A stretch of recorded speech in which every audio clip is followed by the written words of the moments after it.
Et bonjour à tous et bienvenue pour cette nouvelle vidéo. Et dans cette nouvelle vidéo, en fait, je voulais vous parler d'un sujet que je trouve super important en fait dans la vie de tous les jours et qui, à mon avis, va le devenir de plus en plus, c'est le choix. Alors, je vais commencer par une petite anecdote personnelle et après, je vais élargir le sujet. Au début des années 2000 à peu près, quand en fait, on avait un copain qui avait de la thune et qui avait le satellite avec un super écran et tout ça. Et en fait, souvent, on faisait des soirées chez lui et il est avec 200 chaînes, un truc comme ça avec le satellite, bon en comptant les chaînes étrangères, mais c'était un peu un truc de fou quoi. Et donc en fait parfois, quand on était fatigué ou qu'on se faisait un peu chier, honnêtement, on zappait et en fait on faisait tout le tour des chaînes et on pouvait faire ça pendant 2 heures. Alors à côté de ça on parlait entre nous, on racontait des blagues et tout ça. Mais en fait au bout de 2 heures, on avait l'impression d'avoir rien fait. Et dans les faits on n'avait rien fait en fait, parce qu'on avait juste zappé comme ça. Attendre de tomber sur une pépite. Alors que quand j'étais, je sais pas, chez mes parents, plus jeune ou plus tard, on avait quoi, 5 chaînes, 6 chaînes, on va dire, de télé, et donc on regardait le programme, on choisissait vraiment le truc qu'on voulait voir, on prenait le moins pire, parce que les programmes étaient quand même pas toujours de super bonne qualité, à part quelques films, mais en fait, cette restriction du choix, en fait, je trouvais que c'était vraiment intéressant, enfin, rétrospectivement, je trouve que c'est vraiment intéressant, et c'est quelque chose que j'ai gardé et que je continue à utiliser tous les jours, j'essaye d'utiliser tous les jours, et je vais vous en parler maintenant.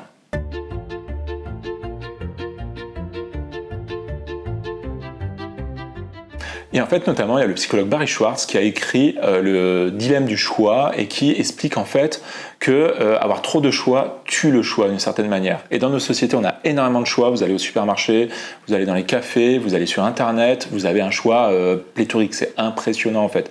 On peut passer des heures et des heures simplement à choisir un vêtement qu'on va chiner sur, je sais pas, Vinted ou un autre truc. On peut en fait littéralement perdre notre journée à ne pas prendre de décision tellement le choix est grand. Et je vais vous expliquer un peu, on va dire, les 3 points principaux de sa thèse. La première, c'est la paralysie. Donc c'est un peu ce que je vous disais, devant 50 options, on se retrouve un peu comme ça et on a du mal à choisir. Et donc en fait, on ne prend pas de décision, donc on perd du temps. Et c'est honnêtement plutôt frustrant, je dirais. Le deuxième problème à ça, c'est que ça peut créer une certaine forme d'anxiété. Alors ça peut paraître paradoxal, on se dit ouais, on a plein de choix, on peut faire ce qu'on veut. Non, en fait, pour certaines personnes, ils vont se dire ouais, mais alors si je prends lui, est-ce que lui serait pas mieux que lui parce que je vais penser à lui que lui, mais alors je vais prendre le mauvais choix, après je vais le regretter, je vais l'avoir acheté, je pourrais pas le rendre. Et en fait, pour certaines personnes, trop de choix, vraiment, ça les rend anxieux, ça les rend nerveux.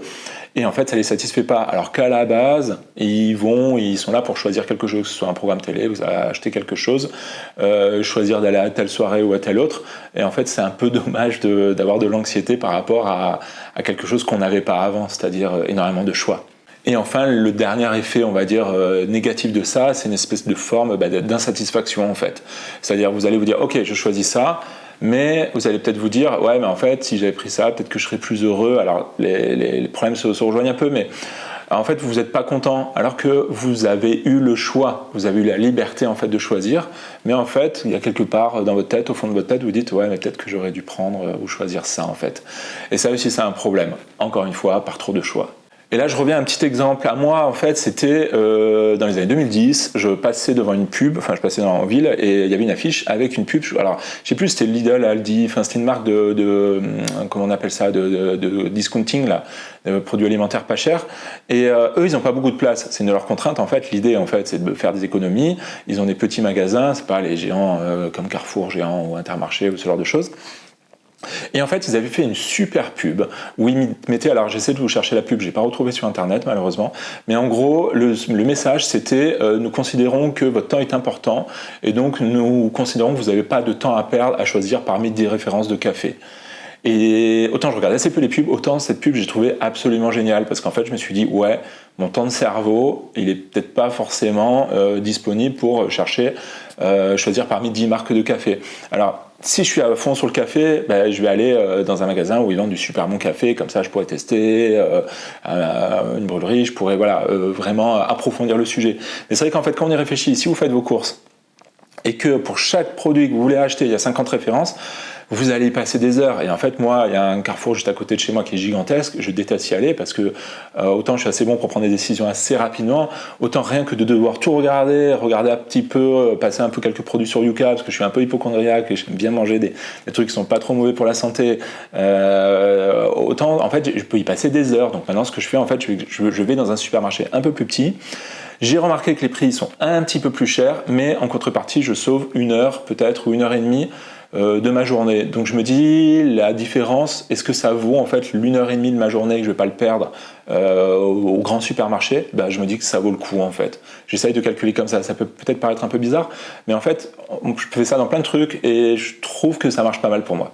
Et d'ailleurs, je me souviens, à un moment, j'étais en Suède, je passais pas mal de temps en Suède, il n'y avait que 2 principaux centres commerciaux comme de marque, comme s'il n'y avait que Intermarché et Géant Casino, par exemple. Ils étaient tous les deux en concurrence. Souvent, d'ailleurs, c'était assez marrant parce que les deux étaient juste à côté. Dans plein de zones commerciales, ils étaient mais vraiment en face. Vous pouvez pas ils étaient côte à côte. C'était assez marrant. Et en fait, j'aimais bien, même si j'aime pas du tout faire les courses, parce que pareil, il y avait que 2-3 produits pour chaque marque. Et comme ils étaient en face, qu'ils se faisaient la concurrence, les prix n'étaient pas hors de prix. C'était pas trop cher et franchement en fait c'était pas mal parce que on pouvait faire les courses en plein pour une semaine en une demi-heure, 45 minutes, même 45 minutes c'était large, c'était vraiment plié en fait et je trouvais ça pas mal en fait. Donc limiter le choix, ça peut être bien. Alors bien sûr après il y a les questions de concurrence et tout ça, forcément s'il n'y a qu'un distributeur, il n'y a qu'un marchand, il va augmenter les prix, donc c'est bien qu'il y ait de la concurrence, mais en fait je trouve ça quand même pas mal qu'on n'ait pas tout le temps des tonnes et des tonnes de choix. Et d'ailleurs, pour vous donner une petite astuce, ça fait 25 ans quasiment que j'ai plus de télé et je ne regarde jamais les informations, que ce soit sur TF1, France 2 ou sur les chaînes spécialisées, BFM TV et tout ça.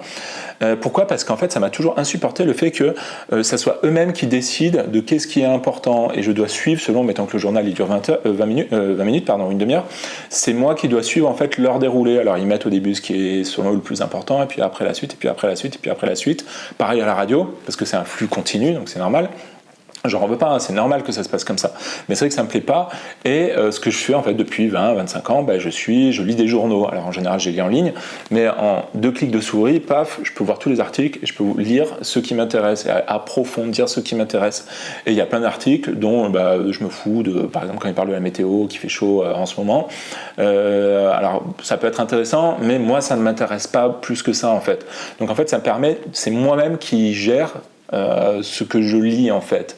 Et c'est un des gros problèmes je trouve avec la radio et avec la télévision, c'est-à-dire la chose est très passive et c'est pour ça que j'aime beaucoup YouTube parce que YouTube ça défile pas en fait, c'est-à-dire à part les shorts, YouTube vous avez une page, moi je regarde principalement sur navigateur, mais même sur le smartphone où vous avez une page et vous avez plein de choix de savoir quel type de vidéo vous pouvez regarder. Et franchement, en fait, je trouve ça pas mal. Et on corrige un peu le côté par rapport au choix, que je disais trop de choix, tue le choix. Alors oui, ça peut être ça sur YouTube, mais grâce, on va dire, à l'intelligence de l'algorithme, petit à petit, il vous connaît et donc il va vous recommander des choses qui vont être de plus en plus intéressantes pour vous. Mais vous gardez le choix.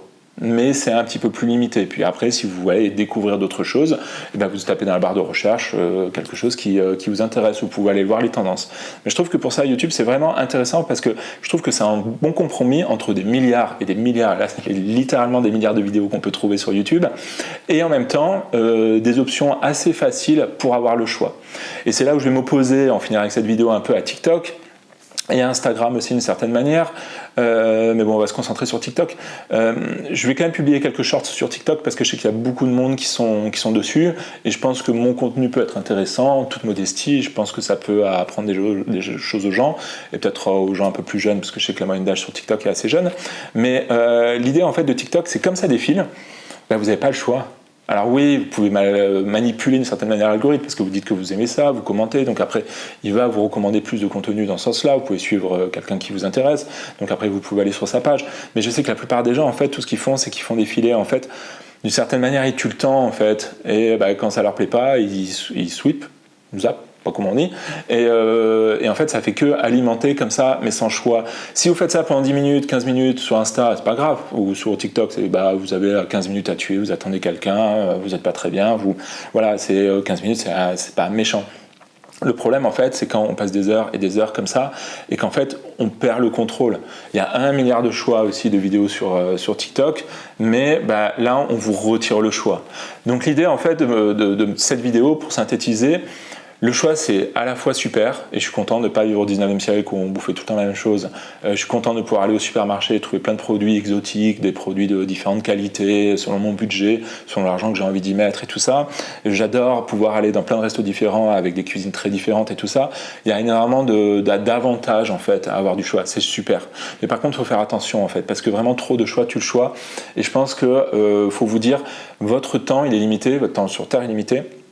Votre temps par jour est limité, votre temps d'attention est limité aussi, et donc faites-y un peu attention. Essayez de vous dire, ouais, est-ce que ça vaut le coup que je consacre autant de temps à quelque chose comme ça? Est-ce que cette chose est si importante que je dois y consacrer un quart d'heure, 20 minutes, une heure pour choisir une fringue, pour voilà. Après, si c'est une fringue que vous achetez qui coûte super cher, si c'est une très belle pièce que vous voulez porter, tout ça, je comprends tout à fait. Mais essayez de faire attention un peu à votre temps en fait, et c'est quelque chose qu'on a tendance à perdre. Je pense à cause de tout pardon, je finis mal ma vidéo. C'est quelque chose qu'on a un peu tendance à perdre à cause justement de tout ce choix là qui nous entoure. J'espère que cette vidéo vous aura plu. J'essaie de la faire assez courte. Voilà. N'hésitez pas à laisser en commentaire comment vous gérez votre temps en fait, et comment vous gérez vos choix tout simplement. J'espère que voilà, ça vous aura touché, ça vous aura fait un petit peu réfléchir, et je vous dis à très bientôt pour une prochaine vidéo. Au revoir.